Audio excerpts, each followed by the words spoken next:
Madam आखिर में मैं एक छोटी सी कविता बोलकर बैठ जाऊंगा, कृपया घंटी मत बजाना, फिर डिस्टर्ब हो जाता है मैडम प्लीज।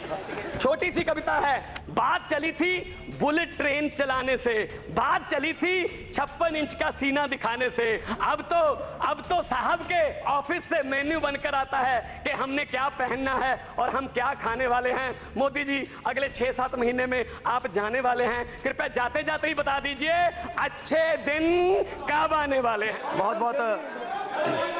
बहुत धन्यवाद मैडम।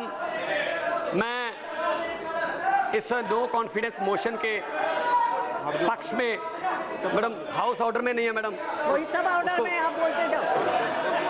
मैं क्या बोलूं मैडम, मैं इस नो कॉन्फिडेंस मोशन के पक्ष में बोलने के लिए खड़ा हूं। मैं अपने टीडीपी वाले मित्रों से संवेदना रखता हूं। मैं उनसे कहना चाहता हूं कि ये पहला वादा नहीं है जो मोदी जी मुकरे हैं, ये स्वामीनाथन का वादा करके भी मुकरे हैं, ये 2 करोड़ नौकरियां देने का वादा करके भी मुकरे हैं, ये मुकरने के माहिर हैं। इसलिए मैं आपसे संवेदना रखता हूं, आपके पक्ष में हूं। इसलिए मैं ये कहना चाहता हूं,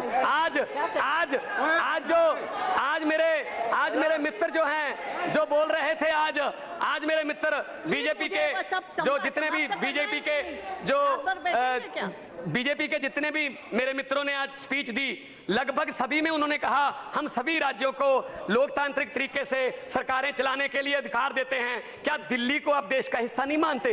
दिल्ली में आप क्या कर रहे हैं? दिल्ली में चुने हुए मुख्यमंत्री, दिल्ली का चुना हुआ मुख्यमंत्री 9 दिन तक एलजी के वेटिंग रूम में उसके घर में उसको मिलने के लिए वेट कर रहा है। 9 मिनट नहीं मिले उसको मिलने के लिए। क्या ये लोकतंत्र है? 4 राज्यों के मुख्यमंत्री आए, उनसे भी एलजी नहीं मिले।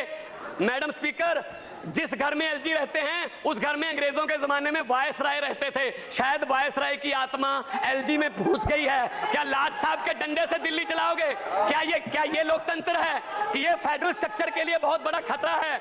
ये गोवा में भी ऐसे करते हैं, ये अरुणाचल प्रदेश में भी ऐसे करते हैं। मैडम मैं आगे कहना चाहता हूं, प्रधानमंत्री जी जब किसी स्टेट में जाते हैं तो उस स्टेट की जो ट्रेडिशनल उसकी ड्रेस होती है वो उनको पहनाई जाती है। दुख से कहना पड़ रहा है कि पिछले दिनों प्रधानमंत्री जी पंजाब के दौरे पर गए, उनको पगड़ी पहनाई गई। 90% कुर्बानियां पंजाब देश को याद कराने के लिए पंजाबियों की हैं। दुख से कहना पड़ रहा है 90% जो कुर्बानियां देने वाले पंजाबी जिन्होंने देश आजाद कराया, उस आजाद देश का प्रधानमंत्री 90 सेकंड तक भी वो पगड़ी को अपने सर पे नहीं रखता। 5 सेकंड में उन्होंने पगड़ी फेंक दी।